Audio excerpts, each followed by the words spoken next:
Hello students, welcome in सहज शिक्षण YouTube channel. तर स्टुडंट्स, आज आपण 5th स्टँडर्डचा सब्जेक्ट बघत आहोत, environmental studies part 1. In that chapter आहे आपला 21, busy at work, our internal organs. म्हणजेच कामामध्ये व्यस्त आपले अंतरिंद्रिय. ओके, तर हा चॅप्टर तुम्ही व्यवस्थित स्कूलमध्ये लर्न केला असेल. तर चला, आजच्या या सेशनमध्ये आपण या चॅप्टरच्या खाली जो एक्सरसाइज दिला आहे हा कसा सोडवायचा, त्याचे आन्सर्स कसे द्यायचे हे बघणार आहोत. तर तुम्ही चॅनलवरती नवीन असाल तर चॅनलला पटकन सबस्क्राईब करून खाली जो बेल आयकॉन दिला आहे याच्यावरती बटन प्रेस करा, सो दॅट तुम्हाला इथून पुढचे तुमच्या स्टँडर्डशी रिलेटेड जे व्हिडिओ जेव्हा अपलोड करेन त्याचं नोटिफिकेशन मिळेल आणि तेही बघता येतील.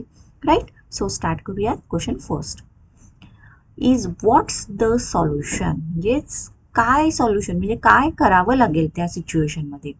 सिच्युएशन दिलेली आहे, a person has fainted and crowd of people has surrounded him. Okay, म्हणजे एखादी व्यक्ती, फेंटेड म्हणजे काय, चक्कर येऊन पडलेली आहे आणि तिच्या भोवती लोकांनी गर्दी केलेली आहे. तर या सिच्युएशन वेळेला आपण काय करेल? Answer first, water must be split on his face immediately. तर सगळ्यात पहिल्यांदा आपण काय करू, त्या व्यक्तीच्या चेहऱ्यावरती पाणी शिंपडवू, त्याला पाणी प्यायला देऊ. आणि नेक्स्ट आहे, people should try to revive him by using pulmonary resuscitation. म्हणजेच जी लोक त्याच्या भोवती गर्दी करून जमा झालेली आहे ती गर्दी केली नसली पाहिजे, किंवा तशी गर्दी करून उभा राहिलं नसलं पाहिजे त्या व्यक्तीच्या भोवती. कारण चक्कर आलेल्या व्यक्तीला मोकळी हवा लागते आणि अशी जर गर्दी करून उभे राहिले किंवा त्याच्या भोवतीनं जर गर्दी केली तर त्याला ती मोकळी हवा मिळणार नाही.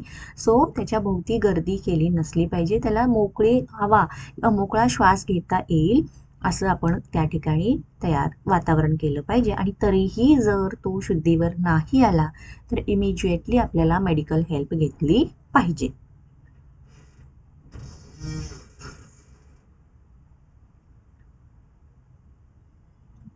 नेक्स्ट आहे second question, use your brain power. आणि याच्यामध्ये A, why do we sometimes choke suddenly while eating. आता इथे चोक म्हणजे काय, ठसका लागणे. तर आपल्याला कधी कधी जेवताना किंवा बरोबर जेवत असताना ठसका लागतो. तर असं का? बघा, the food that we chew in mouth enters the oesophagus after swallowing. Okay, म्हणजे आपण जे अन्न खातो ते चावल्यानंतर ते अन्ननलिके थ्रू खाली जातं. Okay, the upper ends of both the oesophagus and the wind pipe open in the throat next to each other. म्हणजे इथे काय सांगितलेलं आहे, जे आपली अन्ननलिका आहे, ओइसोफगस म्हणजे अन्ननलिका आणि विंड पाईप म्हणजे आपली श्वासनलिका. तर या दोघांची जी टोकं आहेत ही आपल्या घशाच्या खाली, दोघांचीही टोकं एकमेकांपासून जवळ आहेत, ओपन आहेत आणि ती एकमेकाच्या जवळ आहेत. When we swallow the food in hurry while eating, sometimes the food suddenly enters the windpipe causing us to suddenly choke. तर जेव्हा आपण भरभर लक्ष न देता खायला लागू त्यावेळेला काय होईल, तर ते जे अन्न आहे हे आपल्या अन्ननलिकेत न जाता चुकून श्वासनलिकेमध्ये जातं. आणि श्वासनलिकेमध्ये गेलं की ते श्वासनलिकेमध्ये थांबून घेत नाही, पटकन आपल्याला ठसका येतो आणि तिथे जे आतमध्ये अन्नाचे काही कण गेलेले आहेत हे बाहेर पडतात. ओके, आणि त्यामुळेच आपल्याला कधी कधी भरभर जेवताना किंवा लक्ष देऊन न जेवल्यामुळे आपल्याला ठसका येतो. B, how is the air that we inhale purified in our body. तर आपण जी हवा श्वासोश्वासावाटे आतमध्ये घेतो ती शुद्ध कशी केली जाते किंवा ती प्युरिफाईड कशी होते आपल्या शरीरामध्ये. बघा, the inner lining of the respiratory tract secretes a sticky substances called mucus. Okay, तर आपलं जे नाक आहे, आपल्या नाकाच्या आतमध्ये बारीक बारीक केस आहे, तसंच आपल्या नाकाच्या आतल्या बाजूला म्हणजे रेस्पिरेटरी ट्रॅकच्या आतल्या बाजूला एक चिकट असा, आपण त्याला म्युकस म्हणजे स्लेम म्हणतो बघा, हा स्लेम सिक्रेट होत असतो. आणि it also has hair like a structure called cilia. Okay, तर हा स्लेम सिक्रेट होत असतो आणि छोटे छोटे बारीक बारीक असे केस असतात, त्याला सिलिया असं म्हणलं आहे. The air that we inhale is purified with the help of this mucus and cilia. तर आपण जे हवा घेतो त्यातले जे जे कण आहेत, दूषित कण आहेत, ते काय होतात, या सिलियाला किंवा या म्युकसला चिकटून राहतात आणि जी हवा चांगली आहे किंवा दॅट प्युरिफाईड एअर आहे हे आपल्या बॉडीमध्ये एंटर होतं. The cilia filter the dust, smoke, microorganisms, etc. Okay, and these substances get entangled in the sticky mucus and stick to the inner lining of the nose. आणि ते जे सगळे smoke असू दे किंवा डस्ट असू दे असे जे सबस्टन्सेस आहेत ते चिकटले जातात. Sometimes the cilia push out these substances toward the nostril which is then blown out by sneezing. तर काही वेळेला सिलिया थ्रू हे जे सबस्टन्सेस आहेत असे हे खाली नोस्ट्रिलमध्ये जातात, पण त्यावेळेला आपल्याला काय होतं, शिंका येतात. This will is show sorry this is how air that we inhale is purified. Okay, तर अशा पद्धतीने आपण जी हवा श्वासोच्छवासामध्ये घेतो ती स्वच्छ म्हणजे प्युरिफाईड हवा आपण घेतो.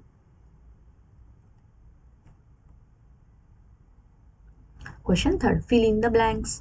याच्यामध्ये A, dash gas is continuously transported to all parts of the body. म्हणजे आता त्यासाठी ऑप्शन दिलेले आहेत, oxygen, carbon dioxide and nitrogen. तर मला सांगा आपल्या बॉडीमध्ये कंटिन्युअसली कोणता वायू फिरत असतो, तर तो आहे oxygen. Option A is the correct. Oxygen gas is continuously transported to all parts of the body. Next, the stomach is like a. Stomach म्हणजेच आपलं पोट किंवा जठर हे कशासारखं आहे, बॉल, स्किन आणि बॅक. तर यातलं सी ऑप्शन करेक्ट आहे. ते कसं आहे, पिशवीसारखं आहे.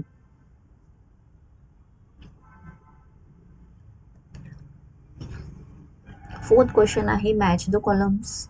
आणि यामध्ये ग्रुप ए अँड ग्रुप बी दिलेला आहे. तर इथं सगळे आपले ऑर्गन्स दिलेले आहेत, इंटरनल ऑर्गन्स आहेत आणि इकडे त्यांची जे काही काम आहे ते दिलेलं आहे आणि त्यानुसार आपल्याला जोड्या जोडायच्या आहेत. सो इथं त्याचं हे आन्सर आहे.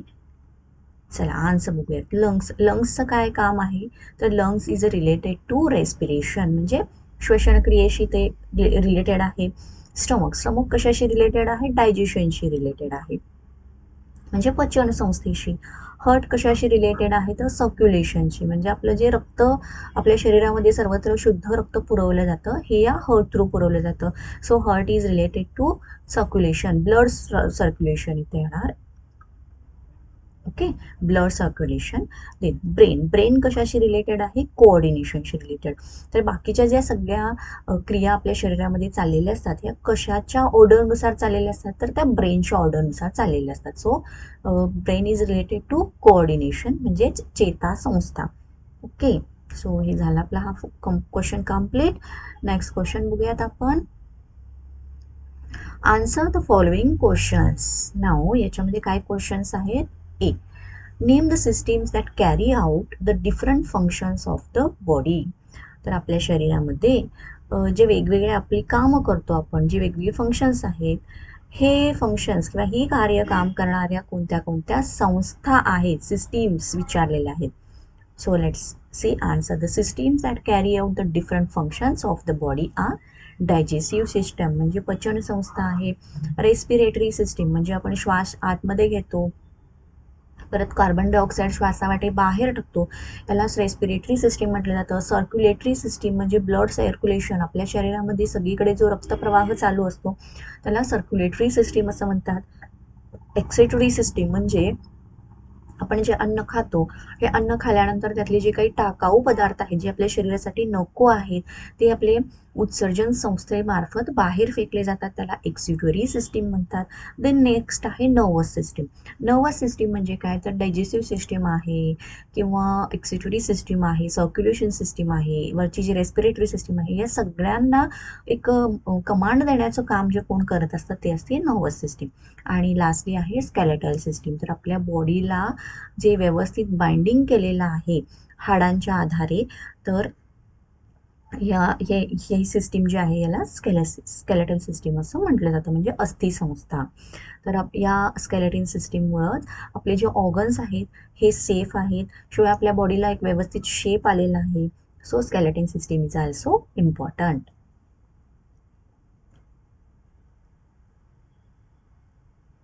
चला next B question. Describe how the exchange of oxygen and carbon dioxide gases take place in a lungs.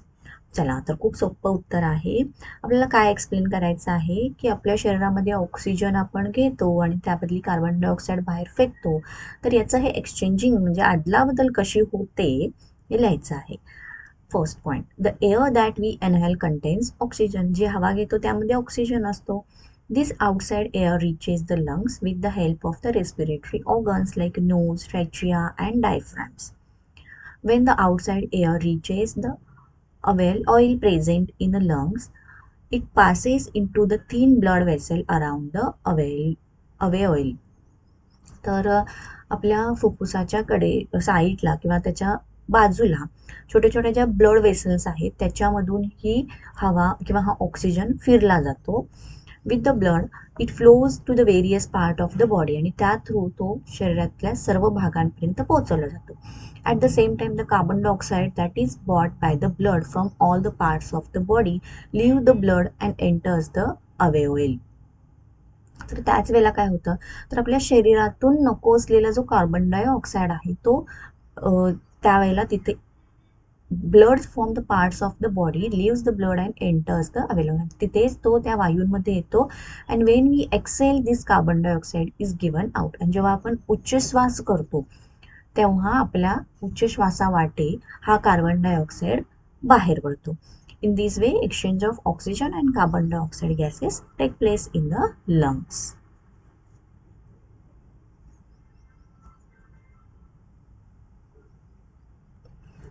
C.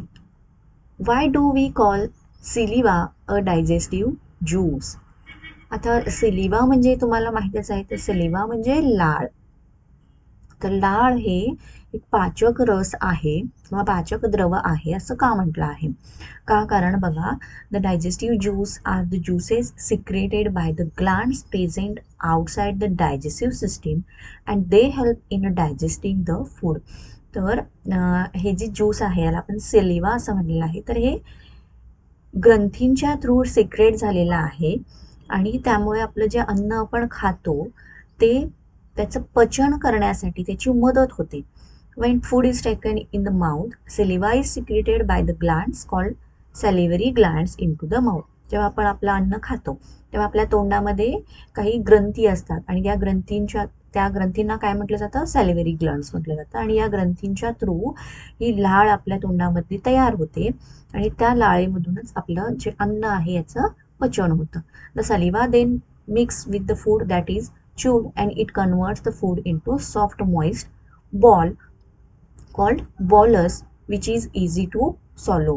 तर डाळ मिसळल्यानंतर त्याचा एक सॉफ्ट असा गोळा तयार होतो आणि तो अन्ननलिके थ्रू खाली जातो. The saliva is also digest the starch present in the food. Since saliva helps in digestion of food it is called digestive juice. So लाळ आपल्याला आपल्या अन्नाचं पचन करण्यासाठी मदत करतो म्हणून तो एक पाचक द्रव म्हटला जातो.